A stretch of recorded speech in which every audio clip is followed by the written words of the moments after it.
Magandang gabi sa inyo lahat, mga Lodi Cake! Let's go! Pare ko Glenn, nakamute ka, boss! Nakamute ka, boss! Pare Glenn! Nakamute ka, Oy, Lods! nakamute ako! Nakamute ka, Lods! Ayun, pero Yo, hello. magandang gabi sa inyo, mga pakpak! Magandang Yes, gabi, sir! magandang gabi. So, Just Red, saktong-sakto mga kapakpak nga, no? Pero, Oo. medyo na bago yung pangalan ng show natin tonight. Yes, sir! Medyo lang naman, no? Pero Glenn, Medyo first na things bago. first! First things Yes, first, yes, tol, yes. kamusta ka na, tol? Sure, doing well. Yo. Kakatapos ko lang ng work, ikaw, Tol? Ayun, using the last bit of every energy I have left kasi kakatapos lang natin mag-host ng tournament. Pero praise Oo, God Lodi. na talagang 200 plus participants, so praise God talaga doon. But anyway, Wow. syempre gusto natin kamustahin yung mga viewers natin for today. Hello. Ayan, may sinabi si Angel, oh. Mute ka na lang daw forever Grabe, kay ka na lang Glenn. Nako, parang may gustong ayaw kong sabihin. Ay, alam mo yan si Angel, maraming yan eh. Tawag dito, ganyan lang yan kasi meron siyang tawag dito, blooming yan, meron yung pinopormahan yan ngayon. Nako po. Kaya pala gusto tayong i-mute. Eto na, nakikita ko si Dave Matthew Lopez nandito, nanonood with me in YouTube. Yo! Shoutout sa'yo, Dave. Shoutout sa'yo, Dave! No? So, before we start, guys, syempre naman, dahil nagsisimula na ulit tayo with the medyo late night show, no? First things first, share nyo naman tong stream na to kung nasa Facebook ka, share nyo naman tong video na to. Patag na rin yung mga friends nyo. Yes, sir. Tag nyo na yung friends nyo, yung mga kapitbahay nyo, yung mga klase nyo. Tag nyo na yan dito. Okay? Tsaka syempre, i-like nyo na rin yung ating Facebook page and i-like nyo na rin tong video na to. Alright. Tapos, syempre, meron pang YouTube. Anong gagawin nila sa YouTube, Glenn? Sa YouTube naman, share nyo lang din yung link sa mga GCs nyo using the link. I guess, sinend na to sa GC ng leaders and the other GCs. So, Yes, kung meron sir. pa yung mga GCs where you belong and hindi pa nakakalat tong link na to, kindly share the link. And then, subscribe na rin kayo sa ating YouTube channel. Yes, sir! Let's go! Marireveal na ni Angge yung crush niya pagdating ng 200 subscribers. Let's go! Alright. Pero syempre, don't forget to like, comment as well kasi nakakatulong daw siya sa algorithm ni YouTube. Yes, sir. Yes. So, Alright. let's go for our announcement for tonight, Just Red. Ano ba yung Yes, pinakauna sir. nating announcement? Yung pinakauna nating announcement, guys, meron syempre tayong Campus Huddle. Yes, if you don't know what a Campus Huddle is, syempre it's a group of people just getting together from different campuses. Yan, tutulad yan, merong STI, merong PERPS. Alright, may LPENS, madami dyan, may DLA. So, if you want to start a movement or if you want to be part of a Campus Huddle, chat nyo lang si Elevate LP or i-contact nyo yan dyan, si Ate Jazz tsaka Ate Eds nyo. Andyan yung number nila or chat nyo sila sa Facebook. Ayan. Glenn, ano pa yung announcement natin? And at the same time, if wala ka pang Elevate group where you could talk to someone, ask question, and talagang journey life with. So, sali na kayo ng Elevate group. You could really still chat si Elevate Las Piñas na page. And at the same time, you could contact as well these people here nandito sa baba and their contact number is posted naman. Yeah. So, Joshua, ano pa yung pangatlo naman nating announcement? Ang pangatlo nating announcement, guys, meron tayong Discord channel. Meron tayong Elevate Las Piñas Discord community sa yan. So, kung mahilig ka kumain or makipag-share about food, kung meme person ka or K-pop fanatic ka, yan, ang mga nag-share-sharean yan dyan sa Discord server. Or kung gusto mo makipaglaro with other people, wag lang makipaglaro sa puso ng isang tao, pero just to play games lang naman tayo ngayon. So syempre, please do join our Discord server. Yes, and Ayan. speaking of playing games, kanina nagkaroon ng tournament. Yes, and I sir. guess it's just qualifier pa lang, bro, no? Kailan ba finals nito? Ang finals actually na to is actually either Monday or Tuesday, guys. Actually, hindi na to qualifier. Major tournament na talaga siya. So, inter-satellite Wow. na po ang kanyang laban. So cheer nyo naman ang Elevate Las Piñas, guys. Syempre, ayan, sila sa Elevate Las Piñas, dyan sa team nila Nami, nila Kyrie, dito rin si team nila Charles Gapit, tapos sa Las Piñas din sa Elevate, team nila Hannah Villamia, yan, sa Valorant. Wow, si Hannah! Oo, salig-sali yan, Lord. Yeah, tsaka team nila Ate Jazz. So, cheer naman natin na yung, kanina nga yung narinig Elevate ko. LP. Ano tol? Ano Kanina naririnig mo? ko, medyo magagaling daw yung BB ba yun? NCBB, ganun. Nice baby. Si NCBB. Nice baby. Nice Wow. baby tawag doon, tol. Pero NCBB yung nakalagay. NCBB. Nice Sorry, baby tawag sa kanila. Pero taga moonwalk sila. Pero kanina malakas yung Nikitis Esport. Yan, yung team nila namin. Mukhang malakas-lakas din sila, Lodi. Solid, wala talagang pinipiling gender yung game na ito. No? So, kung malalaki, sobrang balance. Balance to tol. So yun, so introduce mo naman yung guest natin. Go! Sabot tayo, tol. Hello. Ayun. So, to introduce our guest speaker for tonight. Sobra. Ito, dahil nga, the Medyo cooking night show tayo for tonight. Ito medyo legit na nagtutok up ng cookery. Itong taong to. Ikaw, tol, how could you describe this person? This person, tol, is really sa mga close sa heart ko, syempre, and I'm really proud of this boy. Not boy, proud of this man. Yes, he's a man. He's a man, and he's studying right now. He's now studying culinary arts. Yan, so gusto niyo magpaluto ng napakasarap niyong gusto niyong dish. GB material din to. At syempre, lahat ng mga, ewan ko naman, marami naman daw babae na napapol sa kanya. Hindi ko sure yon. Pero, eto na, isa sa mga malupit na aking disciple. Yan, na si Shonty Santos. Let's go. Yun, Hi, You know. Yeah, welcome, Shonty. Ayan.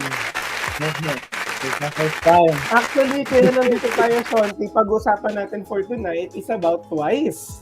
Yes. Wala Ay, mamulan ka pala, no? Mumulan yan, Lods. Ay, sorry. Mamulan yan. Pero okay lang yan. Pero mahilig din naman siya sa Twice. Yan. Siya yung actually nag-introduce sa akin sa isa sa mga songs ng Twice, Ice Cream. So, thank you.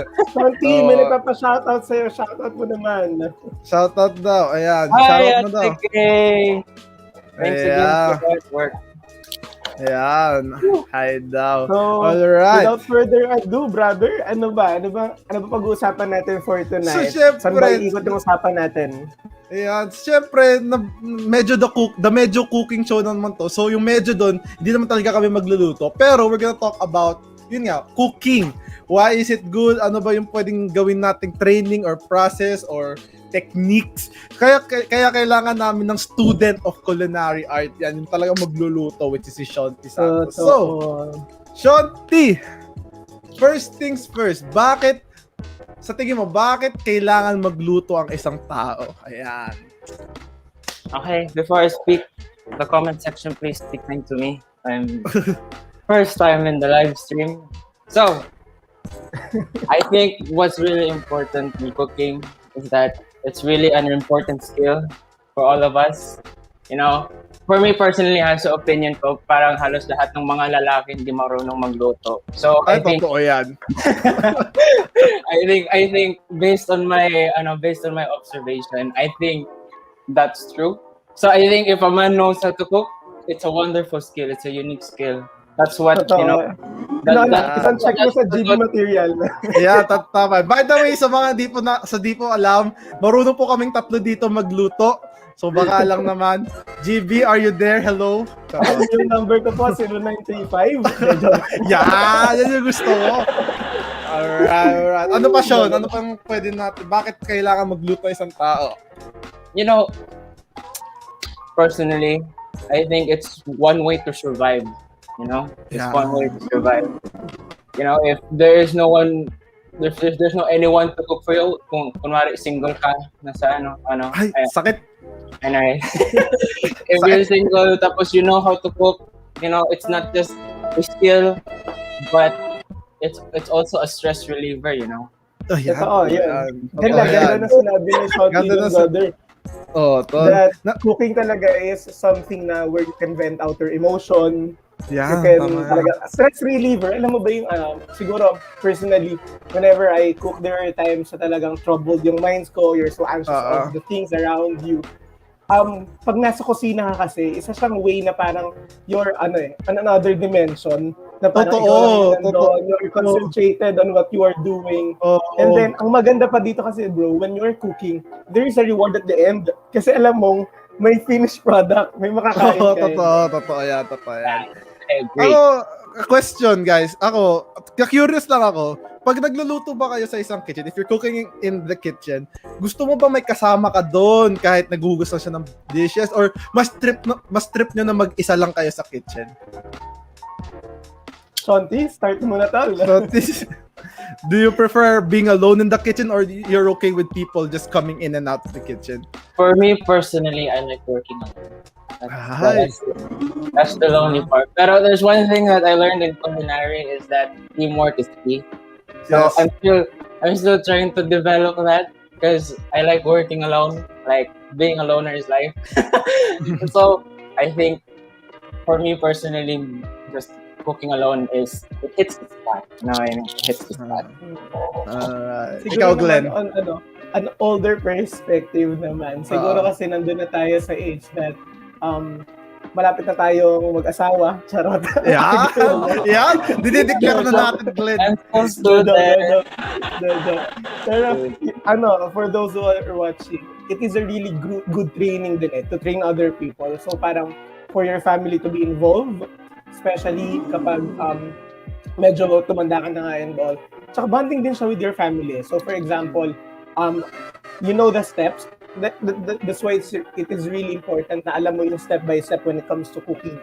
Kasi for example, sa simula, lahat lang naman yan, i-chop mo and all. You could ask your brother or your sister or your mom that when she will guide you na talagang to help you out sa pag-chop ng ganito, pag-chop ng ganyan and all. And at the same time, those are the moments kasi that where you could talk.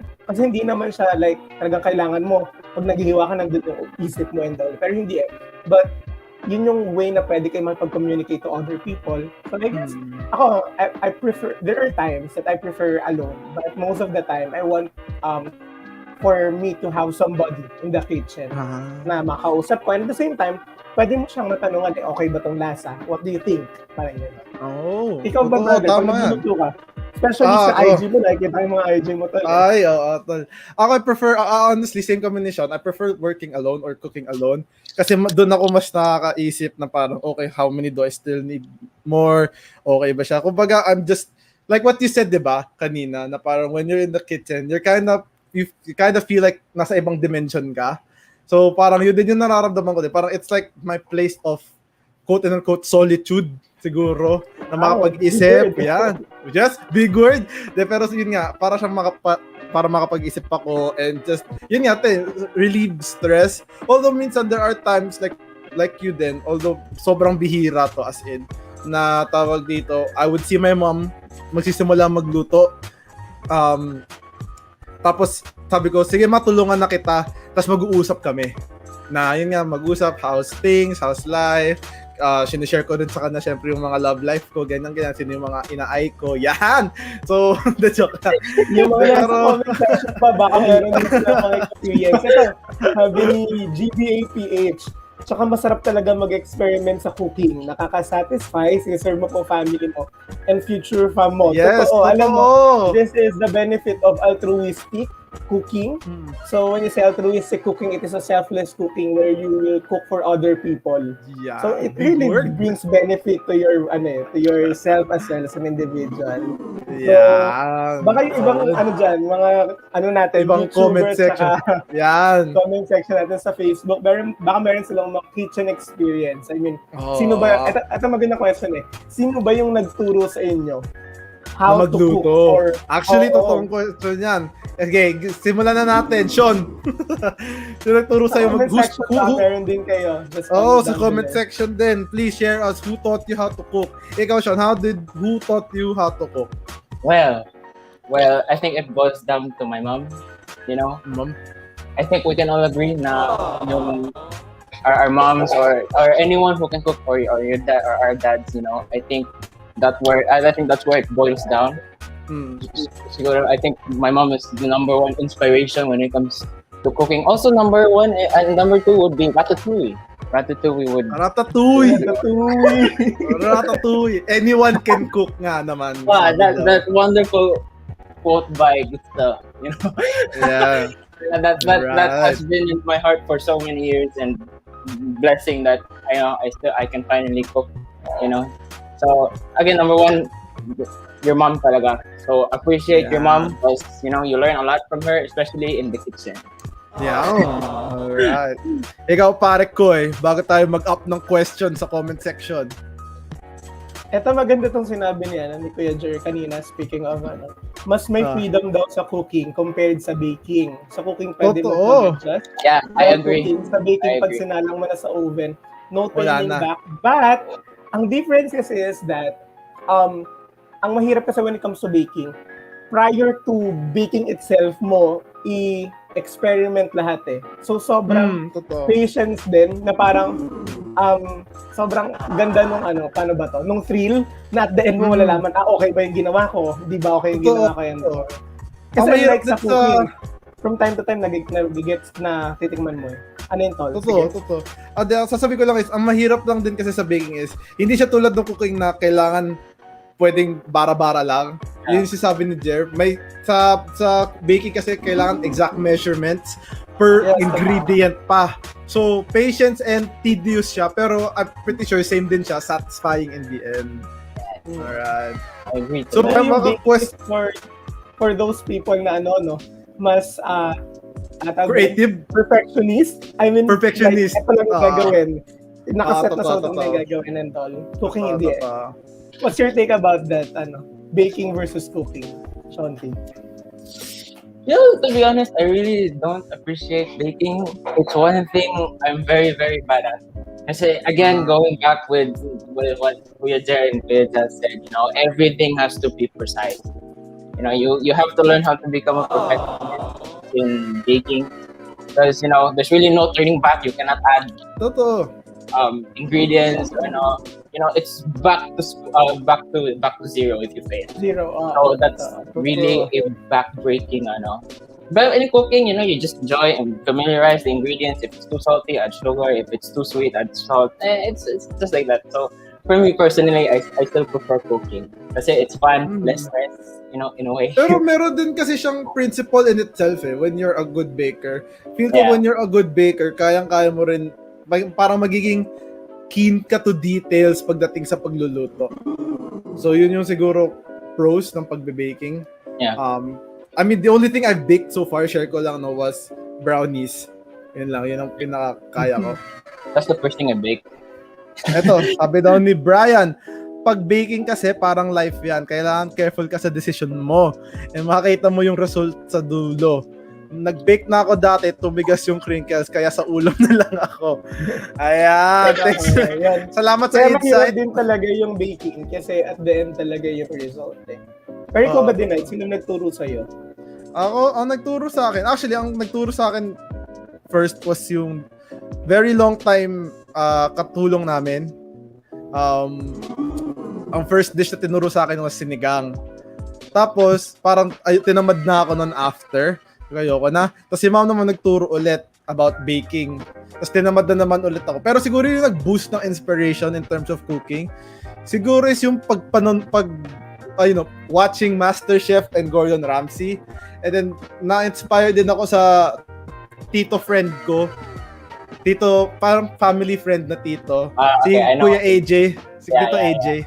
Sabi niya sa akin na if you wanna eat something, you gotta learn how to cook it. So syempre, ang dami kong gustong kainin, kailangan ko siyang matutunan, lutuin. So therefore, kaya ako nagluto is because of Gordon Ramsay and yung tito kong chef. So yan. Ikaw, Glenn?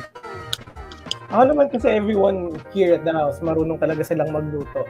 So may karinderya kami sa labas, so lahat natin. Masarap yan. Masarap din isaw nila. Hindi talaga kami tinuturuan. Hindi kami tinuturuan magluto More of kami, parang pag kumakain, So parang natuto kami na kapag kumakain, titignan mo kung paano yung cut, kung paano ginagawa, ano yung lasa, and all. Para pag na-recreate mo, alam mo na kung paano mo lulutuin. Kasi parang alam mo naman kung ano yung masarap o hindi eh. Parang gano'n. So, parang for example, siguro na-train kami kapag kunwari maghihiwa kami ng mga sitaw, ganyan, ng kalabasa. Tapos tatanong namin yung mami nanay namin kung paano ba yung hiwa nito and all. Ang lagi nang sasabihin sa amin, kumakain ka niyan, hindi mo tinitingnan. So, that's the kind of mentality na, okay, every time pala nakakain ako, kailangan ko tingnan kung paano niluto, ano kaya yung ginamit dito and all. So, parang very chef-like.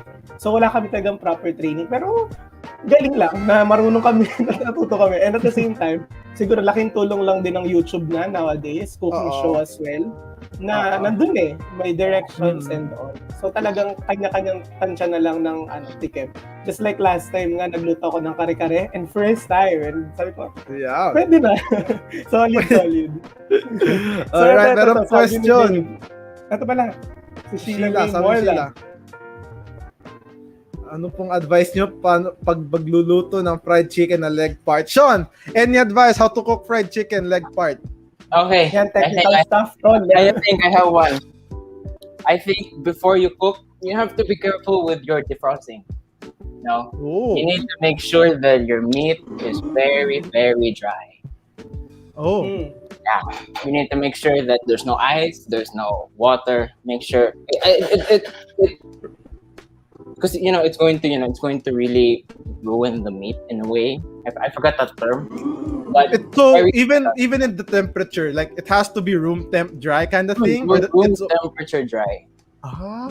Yeah, because if you put it on a hot oil, the water, and that's the reason why the oil fights with the water. That's why you run away because it gets really crazy. That's why make sure that the chicken is really dry, and also yung oil, it has to be really, really hot. Okay. Yeah, Paano really. naman kapag like how can we avoid, di ba kasi usually when we eat leg parts, meron pang mga parts na or inside the part na it has blood pa. How can we avoid that? You actually noticed when you first cook the chicken, the blood starts going out. Try cooking fried chicken. The blood goes out. The blood goes out. When you know do you that pierce it? No, you don't pierce it. It will just go out on the okay. Lalabas siya pa. Mapapansin mo yon on the sa mga malapit sa buto na part na lalabas siya pusa. And at the same time, makikita mo siya na naluluto din eh. Actually, yun din kasi yung tinatry ko kasi like pag nagluluto ako ng fried chicken, parang ang lagi sabi sa akin ng mama ko is pinierce mo ba? Pinierce mo pa dun sa side na alam mong may dugo. So yun yung ginagawa ko sa thigh at leg lang naman yung ginagawa kong ganun. Oh, that can work. So pinipierce ko siya para mas mabilis siyang lutuin on the inside. Yun daw yung sabi sa akin. Pero I've always wanted to try na hindi ko na siya pinipierce kasi sayang yung balat. Yun lang naman. The skin is very delicate, like when on its own to just go out from the meat. So yeah. You can also pierce it, especially when you oven it or you roast it in the oven, so that it can evenly cook. So piercing. Magandang question ito. Ay, magandang insight din, galing kay Kuya. Ayan. So, kailangan daw talaga room temp yung mga pagkain natin. So, talagang mainit yung mantika. Make sure, merong mga nagluluto na may ginagamit silang thermometer for the cooking oil. So, syempre tayo mga nasa bahay, tansya-tansya lang yan. Talog mo lang yung kamay mo. Oo. Tapos kapag sumakit, ibig sabihin, goods na. Mainit na. Mainit na. Pero ito, magandang tanong. Bakit daw tuwing nagluluto ng fried chicken si Elise, nahuhulog daw yung mga breading? So, bakit ba nangyayari, Chonti? Okay. Why?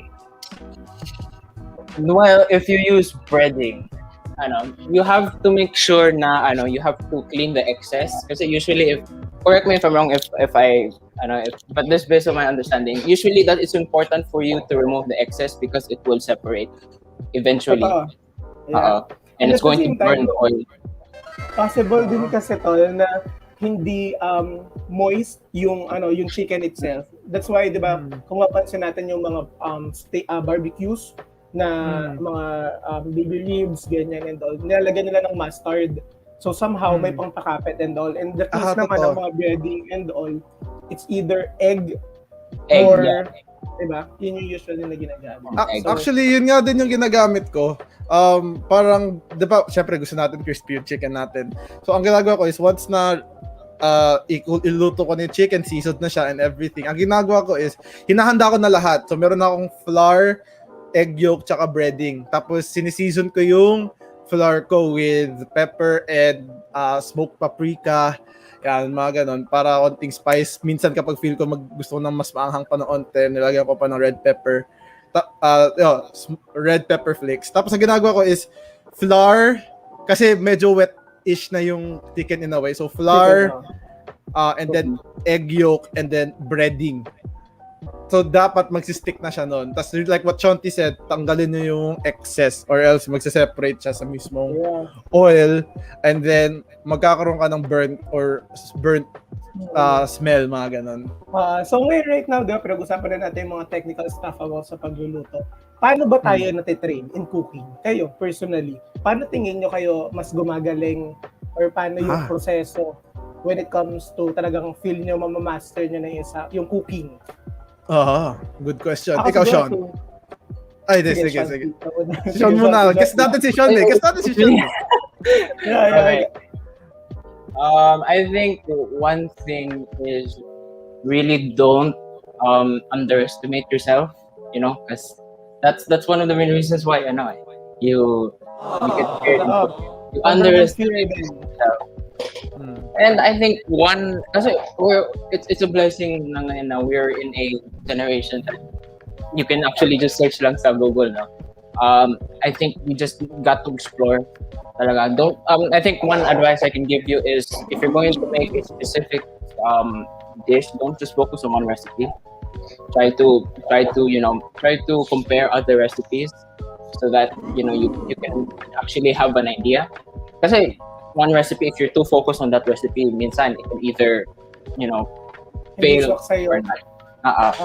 So just be confident, just be confident in cooking. Kasi ako, I'm to be honest, I wasn't really confident in cooking. Pero when my mom pushed me to really cook, if you keep cooking and cooking, the more you'll actually really, kasi practice makes perfect, di ba? So you just apply that. Tapos, kasi, in reality talaga, the first time you cook, you might actually fail. Pero but the more that you keep doing it, kasi ngayon it's a blessing that I'm actually a bit confident now compared to last year because I just keep cooking. I'm already confident in the kitchen now because I know. So that's the same thing with life, no? Ikaw, Glenn. That's the same thing with life, na parang at first parang kailangan mo lang din talaga in life ng confidence in doing something. Kasi if you are parang fearful enough na wag nang i-try, walang mangyayari. Hindi ka parang sabi nga ni Kuya Jer na laging yung first step will always be the hardest. Pero as time goes by, susunod-sunod na yan. Ito, sagutin ko lang yung tanong ni Sheila, no? Ano ba yung inuuna, sibuyas o bawang? So in Filipinos, bawang inuuna. Pero if you will really study it, mas dapat inuuna yung sibuyas kasi mas makaramelize siya, mas may sweetness, and yung sibuyas kasi mas mabilis masunog. It takes time to caramelize. Weird though. Ang ginagawa ko, sinasabay ko sila. I do that. Kasi tawag dito for me, parang may onting tubig na rin kasi yung onion. So it kind of stops the garlic to cook fast. Well, that's what I observe. Pero that's when I use. Oo, totoo. So kaya pero tawag dito, mas maraming atang tubig si red onion, I think, over white. Water content. I'm not mistaken. So anyway, when it comes to training, siguro meron tayong tinatawag ng mga specialty dishes eh. I mean, lahat naman ng pag naluto mo at first, syempre, hindi ka pa ganun kagalingan. Pero as time goes by, and siguro yun na yung pinaka-training mo when it comes to cooking, na paulit-ulit mo siyang gagawin. Yes. That's why, kung makikita nyo sa mga competition, sobrang amazed yung mga chef kapag sobrang sarap nung nagawa ng isang contestant, tapos first time niyang gawin. Because in order for you to perfect a dish, kailangan pa ulit-ulit mo siyang gagawin. Na parang, at first, kunwari, nagluto ka ng adobo. Ano ba naman ingredients sa adobo? Toyo, suka, asukal, Tapos, lagay mo, bawang sibuyas paminta, lagay mo na, salang mo na siya. May mga Tsaka ganun bay leaf, na kung feel nyo na. laurel. Dahon ng laurel, yun yung Tagalog. At first, parang okay, ganito yung lasa. So, ano yung pwede mong i-adjust? So, parang relationship din yan na parang, at first, tatanjayin mo pa yan doon. Pero, malalaman mo rin yung tamang timpla. Kasi depende naman yun kung sa paglulutuan mo. So, walang saysay kung masarap nga, tapos kinda maanghang siya, pero kung yung paglulutuan mo naman para doon, hindi niya gusto, hindi swak sa kanya. So, kanya-kanya preference din talaga. Pero, of course, really on training na paulit-ulit. Alright, sige. So, up tayo ng comment dyan. Sabi niya, wala naman mali sa pagluluto, basta makain mo. May tactics lang talaga to bring out the best in the dish that you're cooking. Actually, totoo. And it's not just about the ingredients that you cook, it's also the timing of when to put certain ingredients. Hindi ka lang basta lagay ng lagay, tapos magically, okay na yung dish mo. May kailangan may timing yun. Alright. So, may tanong dito yung mga direct at inap din kanina ni Kay Sanchez. So, nagtanong daw sila, ano daw yung mas nakakabusog, bakit mas nakakabusog ang nilagang itlog kumpara sa fried or scrambled egg? Science! So, I have answer for that. Actually, meron din akong sagot dun pero gusto natin pa rin marinig sa guest natin. Sean, ano sa tingin mo? I really have no specified answer. I think I want to hear the science one. Okay, go Glenn. I think just science. Simply water content. Water content. That's the same thing with toast bread than regular white bread. Mas nakakabusog yung regular white bread because of the water content. So when you fry something, of course, nawawala yung mga water contents on it. Yeah. Kaya mas nakakabusog siya. Sorry, medyo lang taga-science. Actually kasi, cooking is really science din eh. Actually, totoo. Yung mga nag-up ngayon sa mga mamahaling Michelin star na hotel and restaurants, talagang i-introduce nila yung mga science eh. Totoo. Ako, ang masasabi ko lang is, sa tingin ko lang naman, although hindi to science, based on experience lang naman, mas nakakabusog yung mga boiled egg because mas matagal siya sa bunganga mo. Diba, ewan ko kung narinig yung saying na parang, the more that you chew, mas mabubusog ka. Yun din yung sabi nila, or saying. So, ako hindi ko alam. Pero ako kasi feel ko lang na gano'n. Pero, hindi ko naman sinasabi na tama ako eh. Hindi ko naman sinasabi na tama ako eh. Yun lang yung pagkaintindi ko lang. For me, kung may rice ka, okay na eh. Busog ka na eh. Actually. So, basta kumana. Fried or boiled, basta may rice, busog. Basta may rice, busog ka na. Yun lang. That's why I can't answer. Alright. So, next, na tayo. So, anyways guys, dito tayo sa pinakadulo. What are the basic dishes that we can recommend na pwede nilang simulan? Before answering that, siguro yung mga nagko-comment dyan, comment kayo kung ano yung pinakagusto nyong niluluto nyo.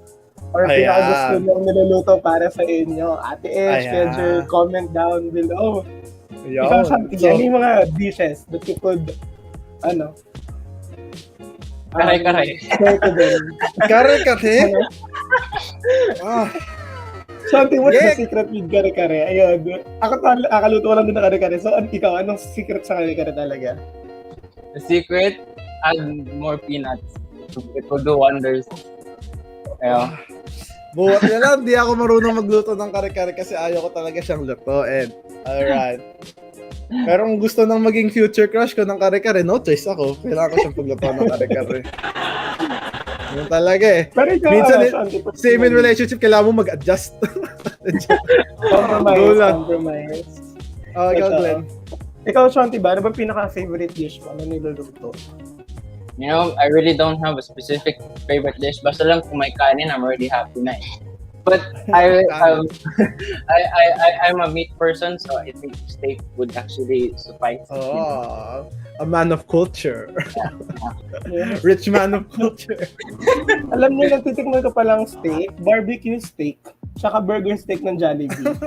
Baka naman. Libre daw ni Sean yung kanyang steak. Yeah. How would you like your shake? Pero namin pinaplano yan. Shake? Well, how would you like your steak, Sean? Paano ba niluluto? Depends if it's a 1-inch cut. Of course, you actually have to really take advantage of the medium rare, because it brings the richness. Now, that's how special medium rare is. So I think, medium rare. It's Sa the mga best. nagtakot sa may dugo sa baboy, kasi sa beef, ano yung one thing na dapat hindi nila katakutan when it comes to eating medium rare or rare steak? Or medium good. steak, at least. Ako, kung pwede ko lang i-share, I think lang naman, although Sean can say if it's wrong or not.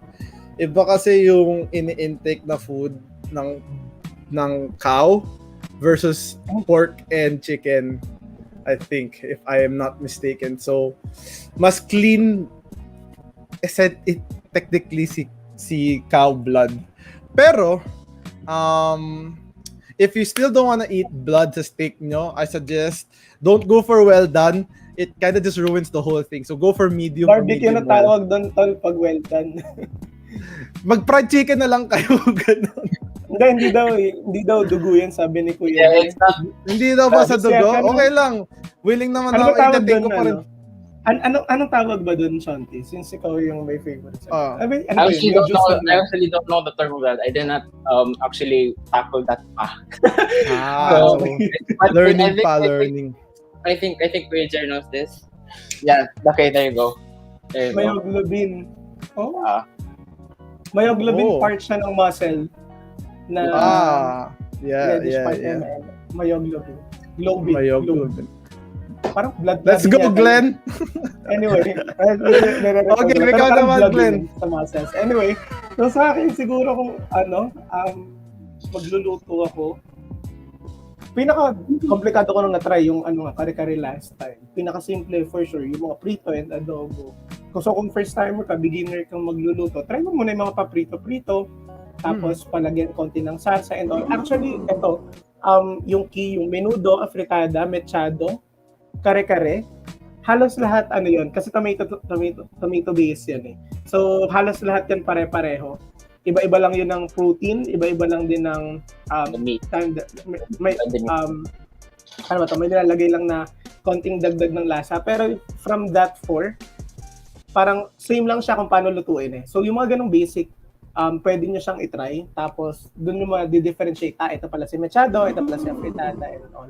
So yung mga ganong bagay, so simpleng matuto kang mag-gisa, sibuyas, bawang, karne, gisa na yun, di ba? Lagay ka ng lahat ng anything sa tubig, nilaga na yon. So, yun yung mga ganong bagay. Try nyo lang mag-explore. Ang king lang dito, tama yung sinasabi ni Shanti kanina. Huwag ka lang matakot. Magkaroon ka lang din talaga ng confidence in yourself that you could do it. So, kung di masarap, okay lang yon, first time mo. So, try mo. Parang, totoo. So, siguro kung may luluto ako, binagongan talaga. Yun talaga yun, the best. Solid. Sarap. Alright, solid. Ikaw, Jasred. Ako, yun nga, marami na rin ako. I've cooked a lot of food. I mean, siguro one of the favorite food that I like cooking is menudo and Bicol Express or ihaw. Anything na related sa ihaw. Let it be grilled squid, liempo, barbecue, chicken barbecue. Yun, solid na ako doon. Pero isa sa mga pinaka-komplikado, hindi naman complicated, tedious, is yung cordon bleu kasi kailangan mo pa i-fold yung chicken tapos iba-bread mo siya and all that stuff. But if I will recommend a dish that you can start off with, I highly suggest that you kind of start off with what Glenn said, frying food and experimenting from there. Kasi doon din ako nagsimula. Nag-fry ako ng chicken. After that, nag-fry na ako ng fish. After that, sabi ko gusto ko naman may sabaw. And yun, dire-diretso na siya. So, pero for sabaw, highly recommend kahit nilaga or sinigang, simulan nyo. Kasi wala ka nang i-add na anything sa mismong sabaw except for nor seasoning. So, yun lang. Ito, last question. Pro or against kayo in putting MSG sa good question. Good Shanti, question. since ikaw yung chef dito. Bull, should we put MSG? Monosodium glutamate. So, pro or agree or not? Comment section, try in, din.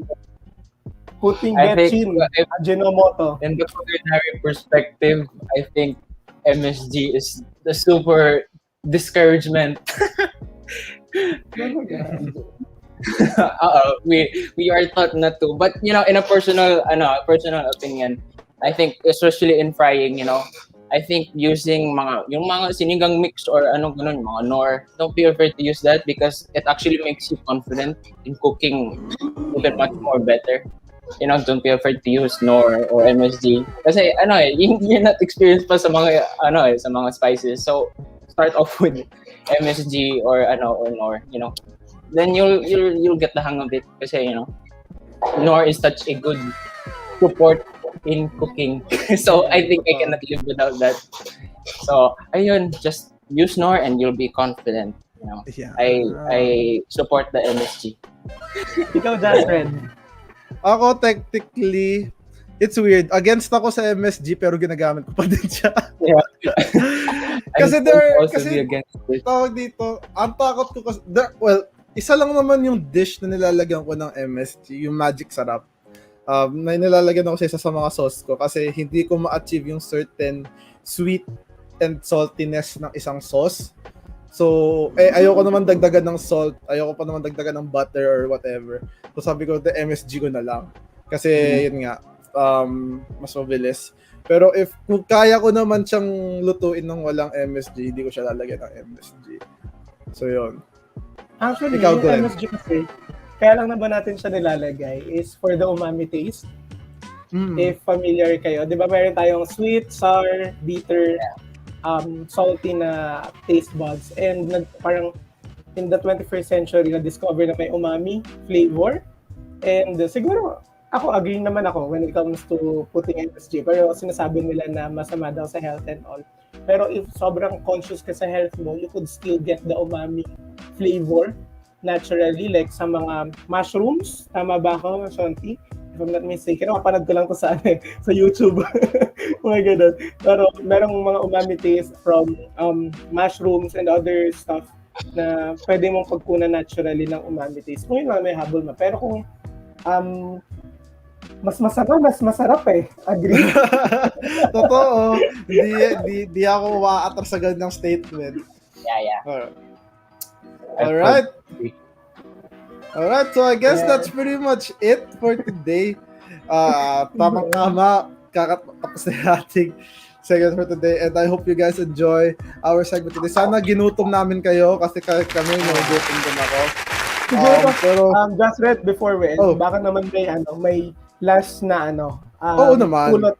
Pulot of the night si Kuya Shonti mo. Oo naman. Ano yung pwede mong i-leave for other audience? Yes. Any advice for people pursuing, maybe wanting to pursue cooking or pursuing culinary as a job? Anong masasabi natin? Well, I have 3 actually.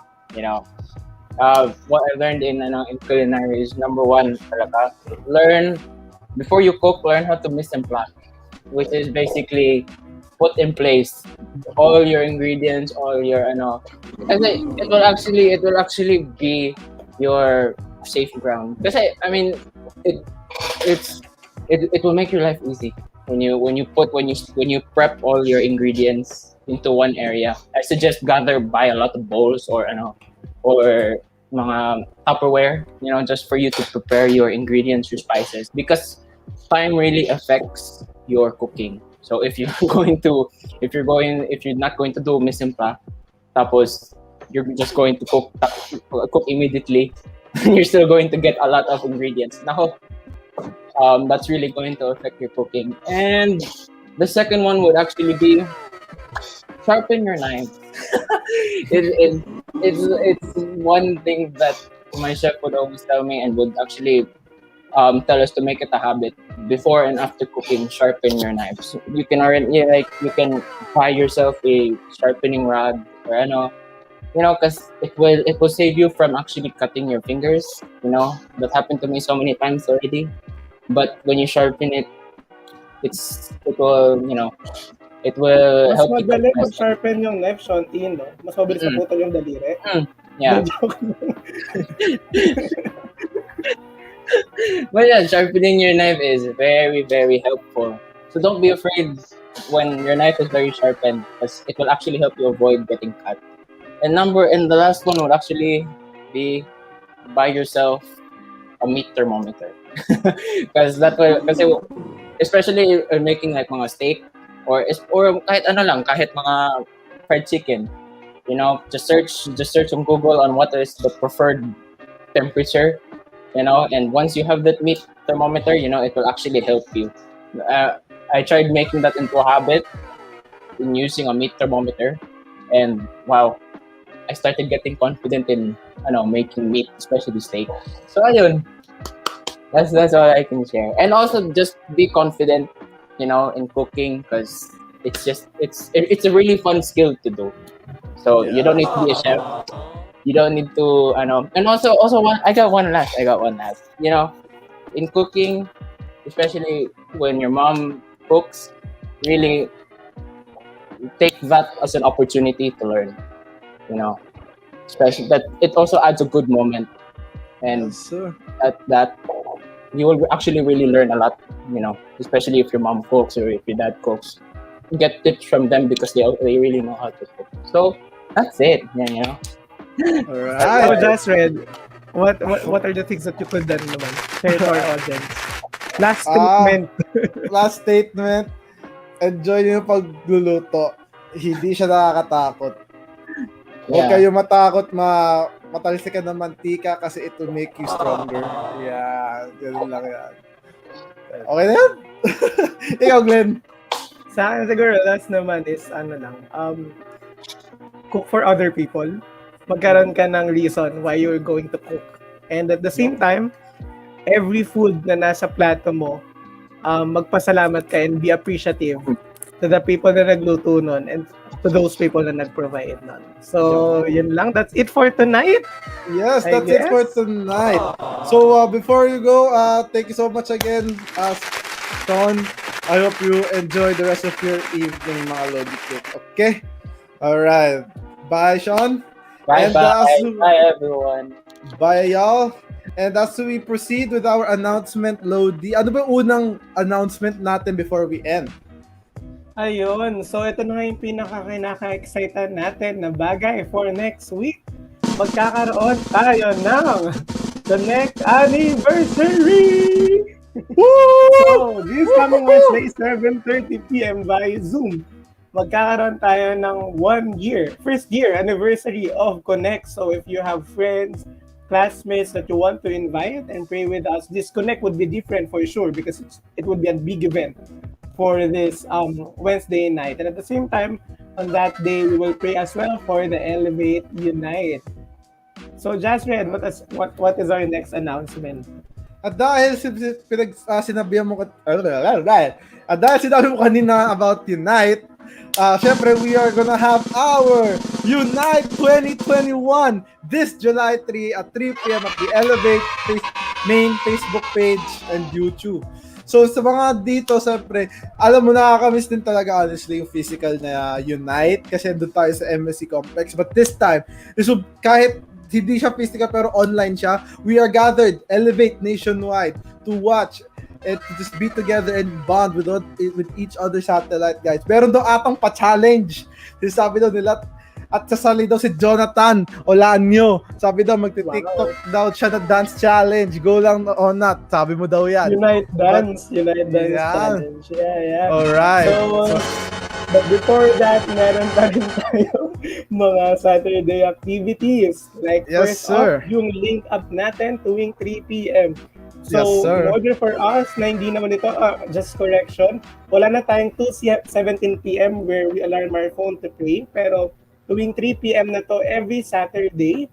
And then every other Saturday, nagmi-meet tayo na sa Zoom para mag-link up and tagang mag-pray for the service and for other stuff. So, Yes, sir. ano pa ba yung mga other Saturday activities natin, Jasrin? Syempre, meron pa tayo ibang Saturday activities just like the Elevate Live. Meron tayo Elevate Live every Saturday at 4 p.m. na live siya sa Elevate Albang Facebook page and YouTube channel. And after that, meron din tayong Saturday Hangouts. Yan, every Saturday as well, right after the service, 5:30 p.m. via Zoom. Ang balita ko daw, mamimigay daw ng items si Kay from her shop. So baka gusto nyong sumali dyan, guys. Sayang yan. Pwede nyo i-gift yan sa mga nanay nyo. Alright, At sa ito, kapatid nyo. medyo bantayan lang din nila ito kasi alam ko nababago na to minsan nagiging 5 p.m. yung Saturday hanggang Sunday. So last stop, Last announce one. mo na. Magaling ka. So meron tayong Move Isagad mo na. 2021. Alright, meron tayong Move 2021 that's happening soon. Which will happen at October 20 and 30. Please get, meron tayong discount until June 30, especially for CCF commitment card holders. Anything after June 30, meron tayong 500 peso regular rate. Ayan. Pero sa mga meron na daw na Unite, sa mga naka-purchase from last year, no need na kasi yun yung gagamitin for the Unite 2021. So, sa mga wala pa, please do buy and get a hold of this great event. Sobrang nakaka-touch. I've watched the replay of this Move 2018 at yun, if I'm not mistaken. Sobrang nakaka-bless siya. So grab a copy of grab a ticket now and come in and let's learn from other people, other great preachers, no? So yum. So that's it all for tonight. Yes, that Thank is you all for for joining tonight. us for our the Medyo cooking cooking show. The Medyo cooking show. All right. So Lagot that ka is na dyan, pretty much Sid. it. All right. So that is pretty much it, guys. Thank you so much for watching our stream. Hope you guys enjoy. I'm sure that Glenn and I enjoyed this a lot, especially with Sean teaching us about cooking. Yes. No? Thank you, Sean. So thank you, Sean. So without further ado, thank you so much. Chicken feet out. Bye-bye. Baka away.